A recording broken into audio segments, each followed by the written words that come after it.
Queridos irmãos, abramos nossas Bíblias no Evangelho de Mateus.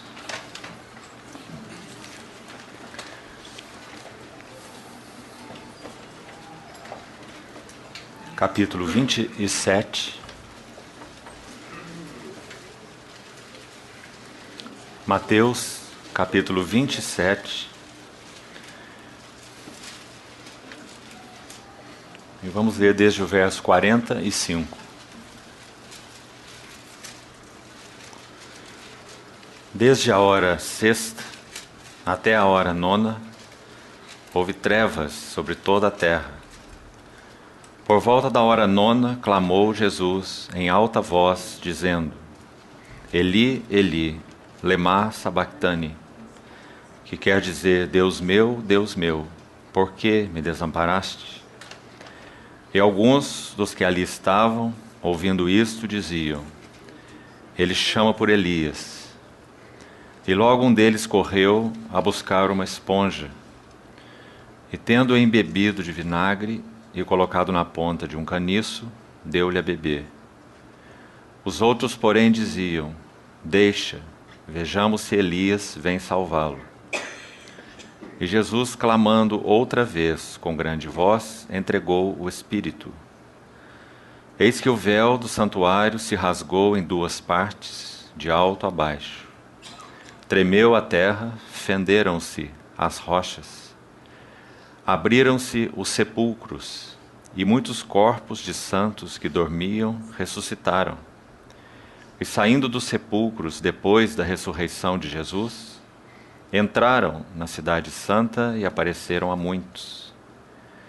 O centurião e os que com ele guardavam a Jesus, vendo o terremoto e tudo o que se passava, ficaram possuídos de grande temor e disseram: verdadeiramente este era Filho de Deus. Estavam ali muitas mulheres, observando de longe. Eram as que vinham seguindo a Jesus desde a Galileia para o servir. Entre elas estavam Maria Madalena, Maria, mãe de Tiago e de José, e a mulher de Zebedeu. Queridos irmãos, sempre para o nosso coração, a mesa do Senhor e o estarmos em torno da mesa do Senhor é algo extraordinário. Quando nós lemos esse texto de Mateus 27, fica tão evidente para nós que a morte do nosso Senhor rompeu, ao mesmo tempo, 3 véus extremamente espessos. Quando o texto inicia, o brado do Senhor é descrito como: Deus meu, por que me desamparaste? O livro de Provérbios, no capítulo 18, verso 14, diz que o espírito firme sustém o homem na sua doença, mas um espírito golpeado ou quebrado, quem o pode suportar? Nosso Senhor, o Deus homem, na cruz do Calvário, teve o seu espírito golpeado, porque aquele que não conheceu pecado, Deus o fez pecado por nós. Deus nunca poderia lidar levianamente com o pecado. Então, era necessário que, para que a justiça, santidade e glória de Deus fossem satisfeitas, aquele que se oferecesse para esta satisfação pudesse oferecê-la à altura da justiça, da glória e da santidade de Deus. Então o nosso Redentor necessariamente teria que ser Deus. Porque ninguém, nenhum ser criado, seja ele anjo ou homem, pode satisfazer a Deus à altura da santidade, justiça e glória de Deus. Então, Deus enviou o seu Filho.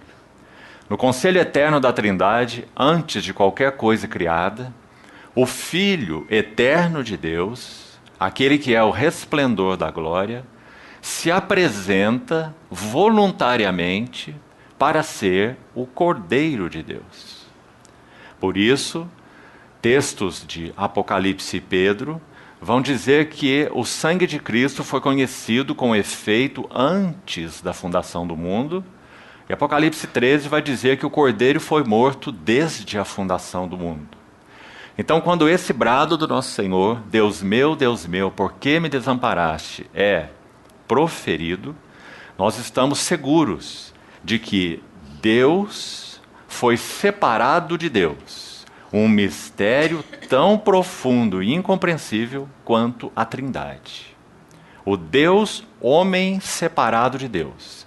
Porque aquele que não conheceu o pecado, Deus o fez pecado por nós. Seguindo a sequência do relato, nós temos então 3 véus rompidos, espessos véus. E que narrativa rica é essa? O primeiro véu foi o véu do santuário, na ordem de nosso texto lido. Então, quando o Senhor clamou, Eli, Eli, lema sabachthani, e finalmente clamou, nas palavras de outro evangelista, Pai, nas tuas mãos eu entrego o meu espírito, então o véu do santuário se rasga de alto a baixo. Flávio Joséfo vai dizer que esse véu tinha 5,5 metros de comprimento. E era tão espesso que seria necessário 2 juntas de bois, uma amarrada de um lado do véu, outra amarrada de outro lado do véu, puxando em lados opostos para que se conseguisse rasgar esse véu. Então é dito que na morte do Senhor, o véu do santuário se rasgou de alto a baixo, porque a salvação vem do Senhor. O Verbo se faz carne e habita entre nós. Salvação não é espiritualização. Salvação não é irmos avançando em direção a Deus, passo a passo, até sermos aceitos. A salvação vem do Senhor. Então o véu se rasgou de alto a baixo. O que o rompimento desse primeiro véu nos garante? Nos garante que a face de Deus o Pai seria recuperada ao homem pecador. Quando nosso Senhor Jesus vai ao Jordão e é batizado, os céus se abrem. A grande dádiva que o Verbo encarnado nos trouxe foi a recuperação da face gloriosa do Pai. O que nós perdemos quando Adão cai é a face gloriosa do Pai.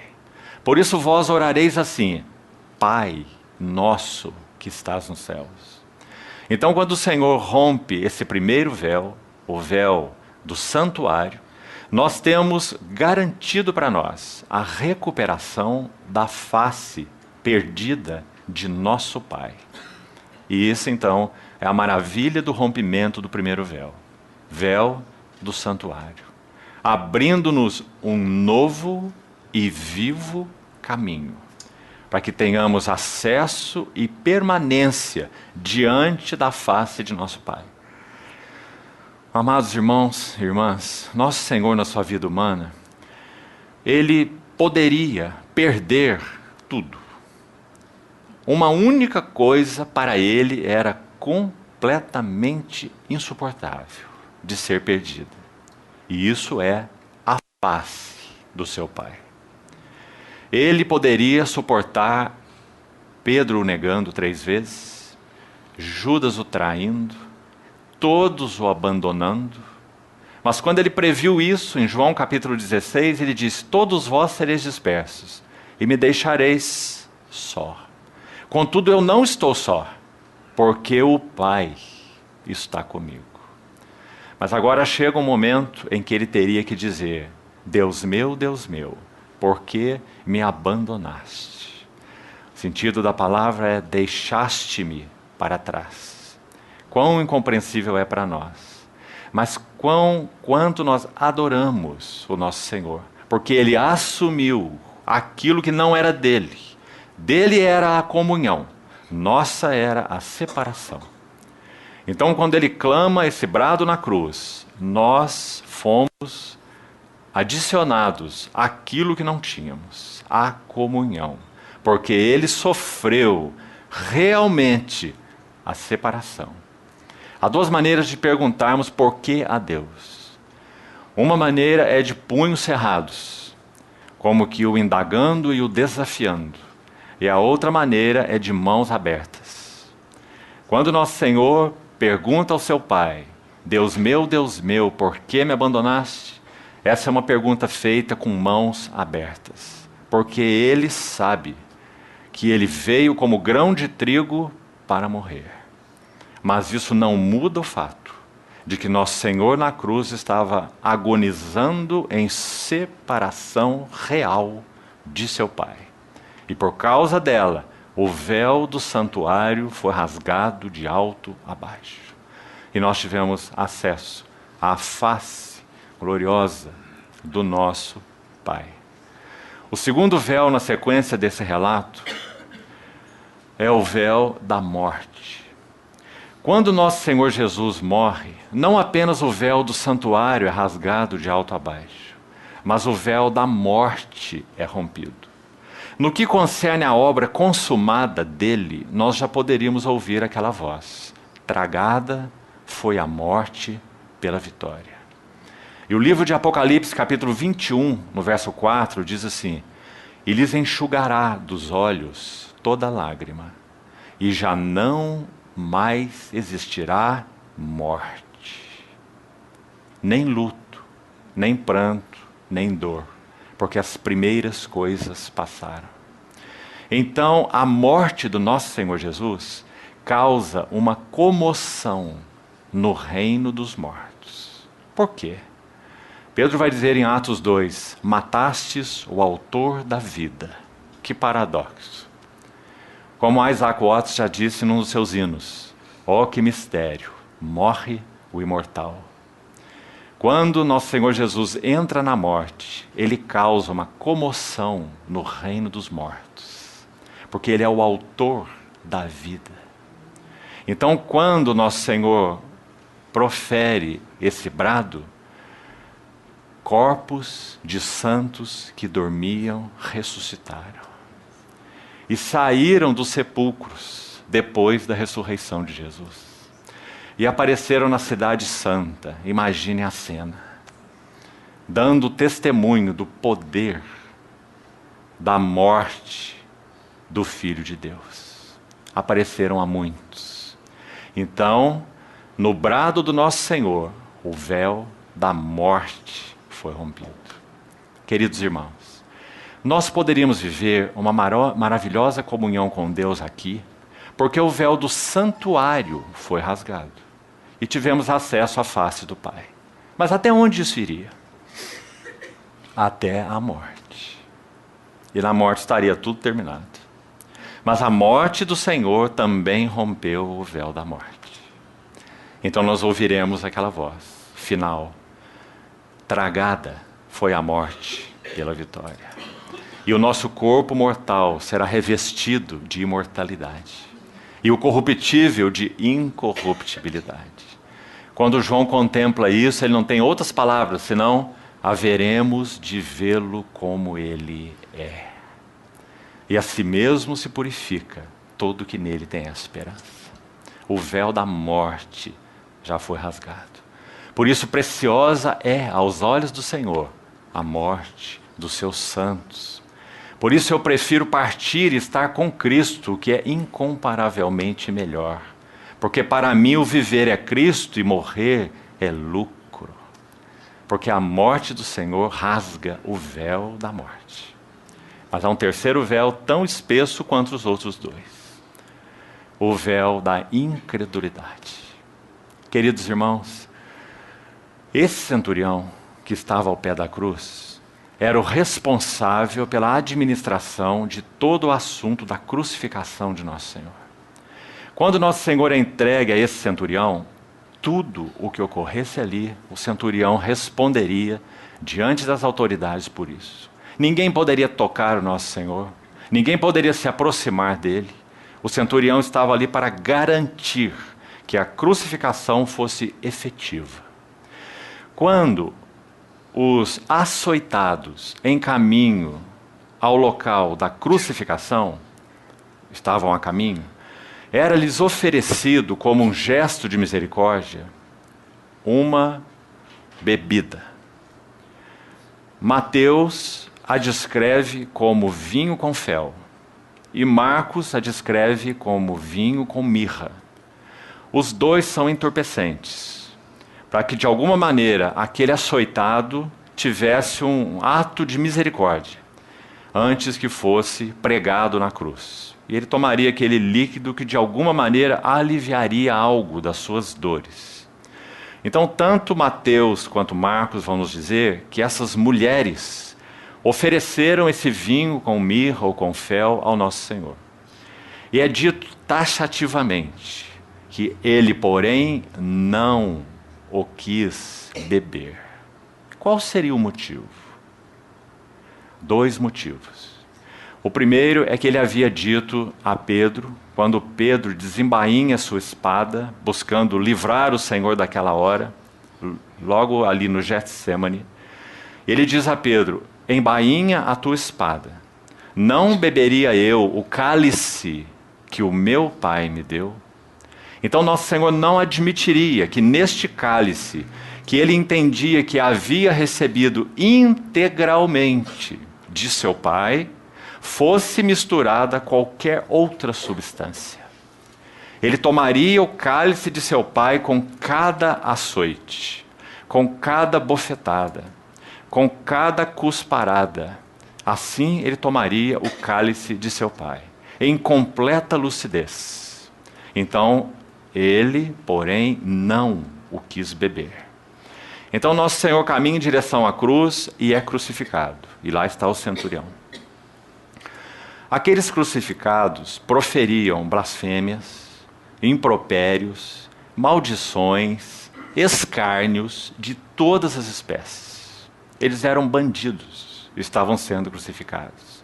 Agora está o centurião ao pé da cruz. E ele vai ouvir: Pai, perdoa-lhes, eles não sabem o que fazem.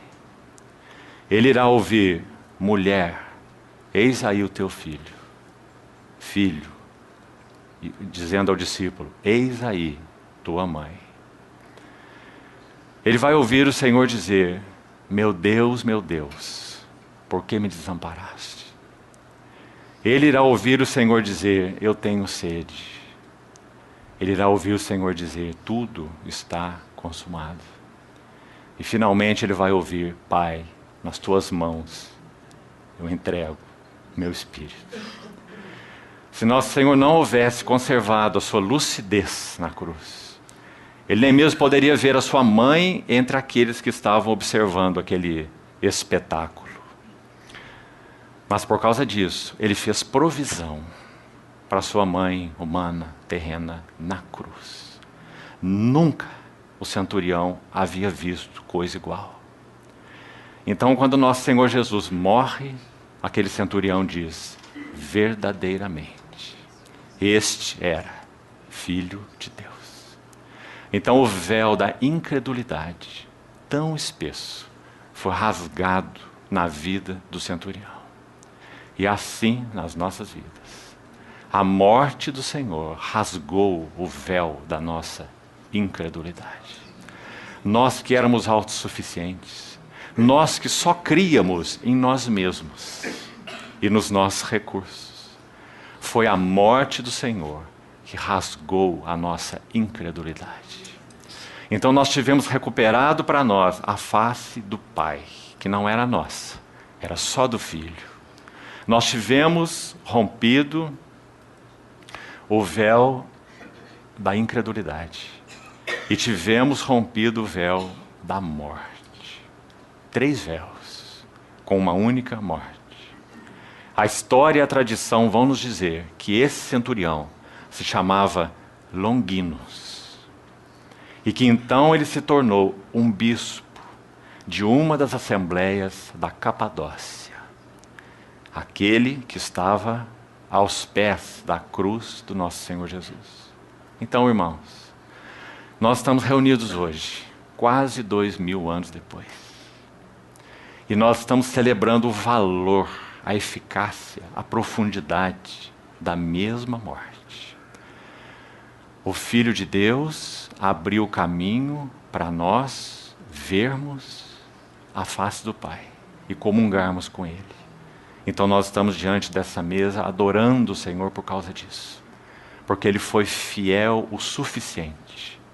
Porque Ele foi aquele que andou em trevas, sem luz nenhuma. Que paradoxo! É dito que Deus é luz e não há nele treva nenhuma. E o nosso Senhor Jesus andou em trevas, sem luz nenhuma. O que isso significa? Todas as vezes que Ele olhava ao seu redor, Ele não tinha nenhuma luz. Ele não tinha luz em João, nem luz em Pedro, nem luz em Tiago, nem luz no grupo apostólico todo, nem luz nos homens, nem luz em ninguém. Ele andou em trevas, sem luz nenhuma. E o povo que jazia em trevas viu grande luz.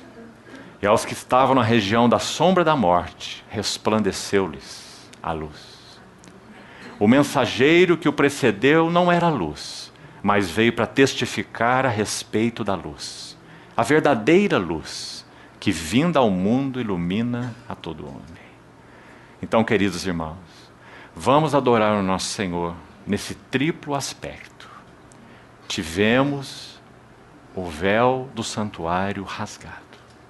Então o livro de Hebreus vai dizer que Ele mesmo, o Senhor esbofeteado, cuspido, escarnecido, o Verbo de Deus que se fez pecado por nós, hoje Ele é o ministro do santuário e do verdadeiro tabernáculo que o Senhor erigiu e não o homem. Que maravilha, irmãos! E nesse capítulo de Hebreus 8 diz o que esse ministro do santuário, esse que rasgou o véu, ministra a nós. Ele ministra a certeza de que todas as nossas iniquidades foram perdoadas. Ele ministra a nós a certeza absoluta de que pelo Espírito Santo derramado, baseado na sua morte, Ele imprimirá nas nossas mentes as suas leis. E nos nossos corações as inscreverá. E Ele também ministra que nós iremos conhecer a Deus desde o maior até o menor, sem intermediários. É isso que Ele ministra, porque Ele rasgou o véu. Então nós temos esse grande mediador. Celebramos o Verbo encarnado que rasgou o véu do santuário.